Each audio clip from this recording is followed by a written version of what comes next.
Hello and a very warm welcome to OBN Horn of Africa. This is our weekly program Future Africa and I'm Fantambolete hosting this program. Today we will be discussing the Grand Ethiopian Renaissance Dam with the President of Oromia State University, Dr. Gerema Hulliko. Till the end of our program, stay with us. Doctor, welcome to this program. Thank you. Great. As I said, we will be discussing the Grand Ethiopian Renaissance Dam.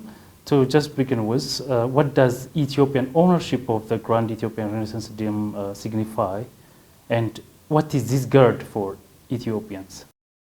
Okay, thank you again. Before answering your question, I want to congratulate all Ethiopian society, the Ethiopian government, as well as the supporters of Ethiopian development for the eve of inauguration of GERD. When I come to your question, I'll answer with asking you a question. What Adwa signifies for Ethiopia? It's almost the same. GERD for Ethiopians is a symbol for dignity, a symbol for independence, economic independence, a symbol for self-reliance, and a symbol for showing that Ethiopians can do a miracle when they unite on their own issue. And it signifies the Ethiopian diplomatic wisdom, Ethiopian leadership's wisdom. So it's so many for Ethiopians. Starting from the contribution of the finance for this Grand Ethiopian Renaissance Dam, how did the public react to this GERD? I think we have to consider the historical consideration of Nile River for Ethiopians. For so many years in history, Nile River was considered as doing nothing except just simply it belongs to Ethiopians. When the dam, the project, the Grand Dam began, Ethiopians began thinking to make use of this river that flowing for decades and so many decades without helping Ethiopians, except the name. So the issue of participation, the issue of contribution, the issue of taking the project as their own came from the historical issue of this Nile River. Therefore, as you have already said, all Ethiopians, regardless of gender, regardless of level of education, regardless of type of occupation, regardless of age, from child to old, male, female, all educated farmers, all have been contributing in terms of finance as well as showing their support for the construction of the dam in different ways. So this signifies that the unification of Ethiopians, the unity of Ethiopians on their own matter is meaningful. We were and we are not submissive for any pressure that comes from external body who considers that I can decide for you. So it's almost the same as the history we learned from Adwa. Our forefathers, our ancestors showed that they are against aggression, they are against imposition, and they are against colonization. The same works for this generation. So the question is that Ethiopia has the right to use with her natural resource without violating the international laws, without violating others' right to use. But others want to claim and make continue. They assume that they do have veto power on Nile River. Veto power does not work. What works nowadays is equity access to all available resources. So that's why all Ethiopians united to show their against inequality, against claiming veto power from some countries. So it's obvious we don't submit for this, but we believe in equity. We believe in equity share of resource without violating international law. That's the issue. Thank you, Doctor. Why is the Nile River considered as a God-given resource for Ethiopia? Yeah, it's very simple because it almost more than 80 to 85% of the Nile River originates from Ethiopia. So it's a God given, but we were not using it before due to different external and internal factors. Otherwise, it originates, majority of Nile river originates from Ethiopia, so that is God given. I claim like this. That means Ethiopia is endowed with natural resources? Yes, endowed by natural resources, rivers, mountains. Not only Nile, by the way, Ethiopia is a tower for water, and Nile is one of them, and the largest, of course. But unfortunately, Nile did not serve for Ethiopian development. That's what we regret. And now we began using Nile as our to help us for our economic development. So we are naturally endowed society due to our geographical location. So it's God given. Good. In connection with the previous question, how has Ethiopia's historical relations with the Nile River impacted GERD? Before the inception of the project, Nile River was nothing for Ethiopians except this name, except having some songs, symbol for greatness, symbol for patriotism. Otherwise, it was nothing for Ethiopians. Even it had negative impact because it facilitated erosion, soil erosion. So the downstream countries were using Ethiopian fertile soil for their agricultural productivity. It's scientifically proved. And that's why the reasons are many, but actually one of our failure was our internal instability as well as external pressures, so that Ethiopian cannot build dam or use this Nile River for economic development. This was a very regrettable activity for all Ethiopians. But when the time came and the project of this dam began to be implemented, Ethiopians wake up and Ethiopians united. And the historical resistance and the challenges that exerted from different countries through their diplomatic relations, directly or indirectly, created Ethiopians to unite themselves.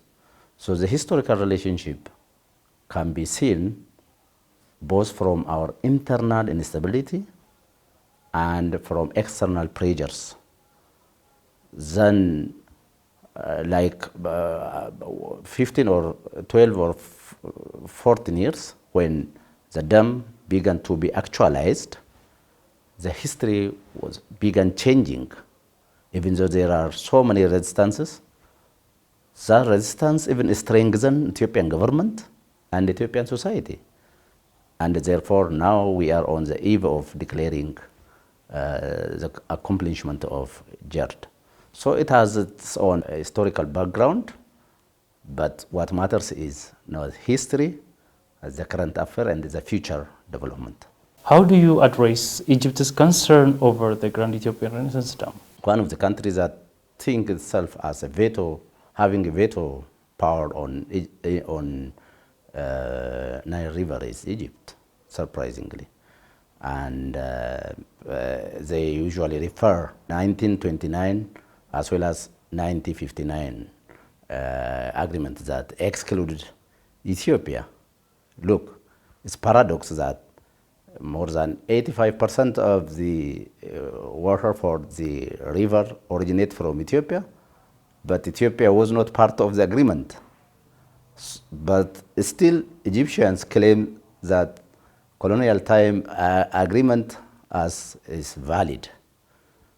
Otherwise, their genuine concern is the concern of Ethiopia also. All Ethiopians, Ethiopian government, Ethiopian citizens know that Egypt's economic survival depends on Nile River, so that we don't want to harm them. And of course, GERD cannot harm Egypt. In actual term, it does not harm Egypt. So their concern is baseless concern. It's baseless concern. That's why I claim like this. Otherwise, they claim that as if GERD declines the amount of water that goes for Egypt. But different team, different experts on the issue justified and proved that even it has positive advantage for Egyptians by reducing evaporation wastage, opposite to what Egypt claims. So I think the claim of Egypt is baseless. Otherwise, if it harms Egyptians, it would be Ethiopian government and Ethiopian society that are ready to correct the mistake. So it's all about claiming for veto power that they used to doing that Egypt was doing for a long period of time.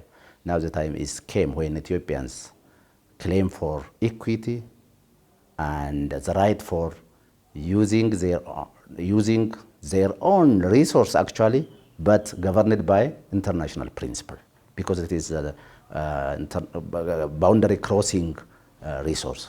So that's it. Thank you very much. What benefits can GERD bring to downstream countries? It's proved by different scientists. We can start from, for example, Sudan. Yeah. It's proved by different studies and scientists that it has, opposite to what the particularly Egypt government claims, it has advantage for them. One of the advantages is that it regulates the flooding was one of their problems. But now GERD governing, regulating the flow of the river, it regulates the flood. Secondly, it reduces evaporation, that's the waste.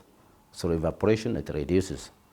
Thirdly, if we cooperate, this GERD project, hydroelectric power, also serves them through integration. If we can discuss, if we can cooperate, it is for all of us. So it integrates us rather than competing, rather than putting the issue into the conflict. If Egyptians and the Sudanese want to cooperate with Ethiopia, the project belongs to all.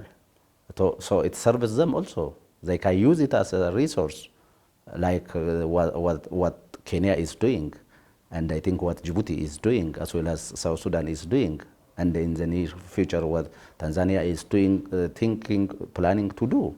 So it helps also Sudan as well as Egyptians can use this hydroelectric power. So it's very useful for them also. How can Ethiopia ensure equitable sharing of GERD benefits with neighboring countries? Yeah, you see. In addition to the downstream countries, how can Ethiopia ensure equitable resources with neighboring countries? Yeah, you see, equity in a sense is equal access to the resource. It does not necessarily mean equality, but equal access to the resource that Ethiopia was denied by some of the countries. Ethiopia was denied this one, by the way, due to different reasons anyhow. So Ethiopia, from the very beginning, believes in the principle of equity. In a sense, Ethiopia, GERD is built in a sense that without affecting the amount of water that goes for both Egypt and Sudan, or downstream countries. Otherwise, Ethiopia can build different dams for different economic purposes. But Ethiopia focused on hydroelectric power. This project cannot affect the right of other countries to use the river. So through this, Ethiopia can ensure equity. Ethiopia is not diverting the whole river. even though she can do this one. But one, due to equity, philosophy of equity. Second, due to international principle, Ethiopia cannot do this one. And she is not ready to divert all or majority of the river flow. Second way of understanding the equity principle of Ethiopia, as I have already mentioned, Ethiopia is beginning to export the hydroelectric power to East African countries. So this is also equity. So even though Ethiopia generates revenue through this export, but sharing of resource is one of the way of showing the principle of equity. So this hydroelectric power that is generated through GERD is helping not only Ethiopia, but also other countries through resource redistribution. Yeah, this is one very important way of believing in equity. You started by congratulating all Ethiopians for the inauguration of GERD in September. So what benefits or what expectations do you foresee after it is inaugurated? It's a time when we show to the world that we can accomplish our grand project with our own internal finance and with our government's wisdom and diplomatic approach, without indulging ourselves into conflicts, without violating international regulations. We accomplished our project. Secondly, you see, what does GERD mean? It's the largest hydroelectric power in Africa. And it is one of the 20 largest hydroelectric power in the world. And this is a resource that belongs to Ethiopians. And it means a lot in Ethiopian economic development. So when you inaugurate this one, it shows how much Ethiopians are on the process of development as well as prosperity. So that's why it's a very important point. It's not only it's not only a ceremonial, but it is a dramatic change in Ethiopian ability, in Ethiopian prosperity, and in Ethiopians' unity. You have raised some of the benefits, especially that it brings for Ethiopians. Let's take this to the Horn and African countries. So what socio-economic benefits do you foresee from GERD, especially in ensuring African integration and development or economic integration and development? This is highly, it aligns with the current Ethiopian government's Ethiopian foreign policy.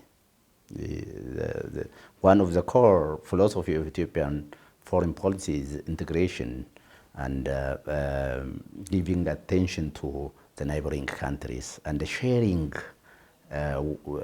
with each other what we have. So GERD, as I've already mentioned, even though it belongs to Ethiopian society, others can use through exchange. So it connects, I believe that it connects whole Horn of Africa, because it is very huge, and even East Africa, Eastern Africa, and Southern Africa also. So it's very important tool to integrate different countries, and even actually to stabilize the region, because if you share resource, peace will prevail. If you share what you have, you can respect each other. So it contributes for the stability of the region. And it also uses as a source of cooperation rather than competition and the conflict. So it helps as a diplomatic tool also.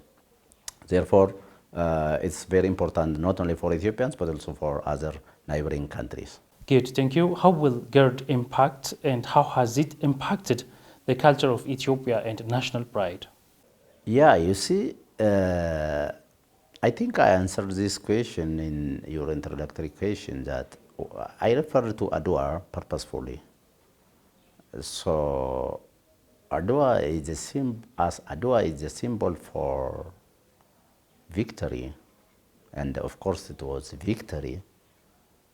GERD is also a symbol for victory. It's economic victory. It's not constructed through international finances. The finance is very huge, but mobilized from Ethiopians through different mechanisms. So it changed Ethiopians' culture in a sense that Ethiopians can construct their own project with their own financing. Is a complete cultural and mindset change. One. Secondly, it contributed for the unity of the country. By the way, GERD belongs to all Ethiopians. It has nothing to do with the language. It has nothing to do with the ethnic group. It has nothing to do with the political ideology. It belongs to all Ethiopians, irrespective of our language difference, our culture difference, our political attitude difference. It belongs to all of us.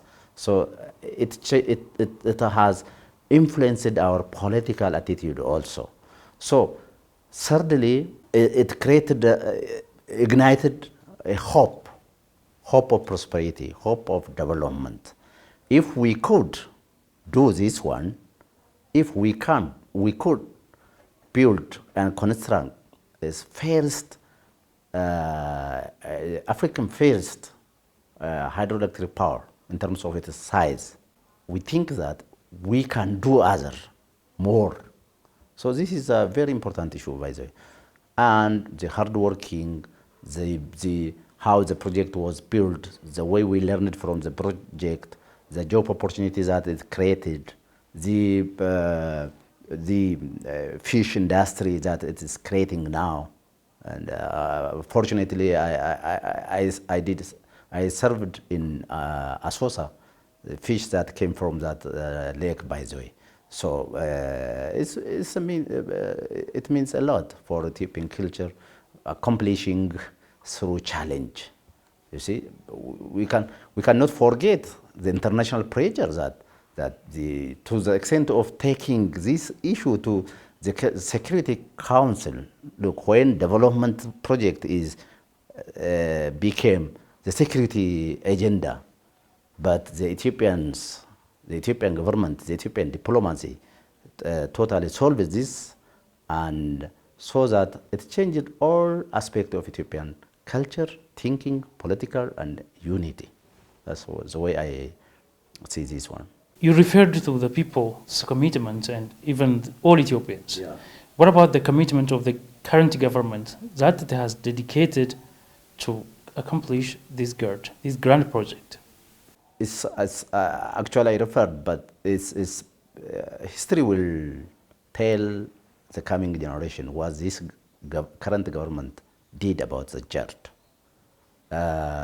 Because particularly after the reform or after the coming to the power of the current prime minister, GERD has got full attention from the prime minister and his team in terms of his construction, in terms of different improvements, correcting different misbehavings, corruptions, and again, as I have already mentioned, the wisdom way of managing this the so-called diplomatic crisis, pressure from Egyptians, pressure from other organizations.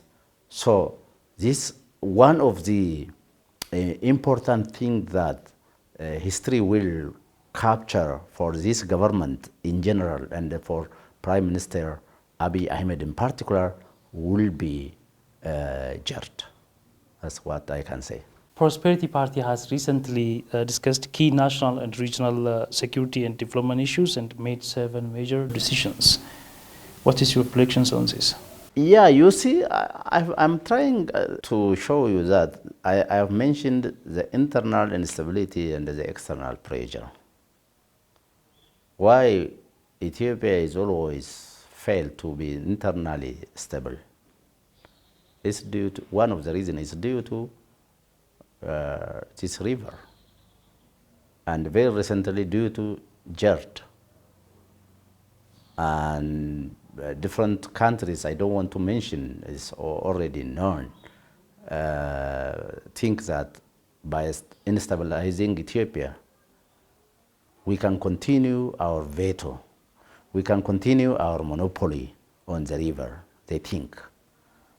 They have been doing this, and still they are doing this, we know. So by hiring different individuals as well as different organizations, they want to make Ethiopia a center for conflict. They want to create war among Ethiopians based on different factors, like based on ethnic conflicts, religious conflicts, and the false allegations. And they are doing their best, we know. So as a ruling party, the Central Committee of Prosperity Party knows this one. And I think the committee wants to make clear for the Ethiopian people, as well as for the international community, and even for themselves, the concerned bodies, that we know we are ready to protect our country. Even though you are doing like this, we, as a ruling party, will not kneel down for such kind of activities. So we can solve this one through our unity, through our leadership, through our commitment. Dr. Garrama Huluka, President of Oromia State University, thank you very much for your precious time. Thank you to have me. Great. Dear viewers, you have been watching OBN Horn of Africa weekly program Future Africa. Thank you for watching this program and stay safe.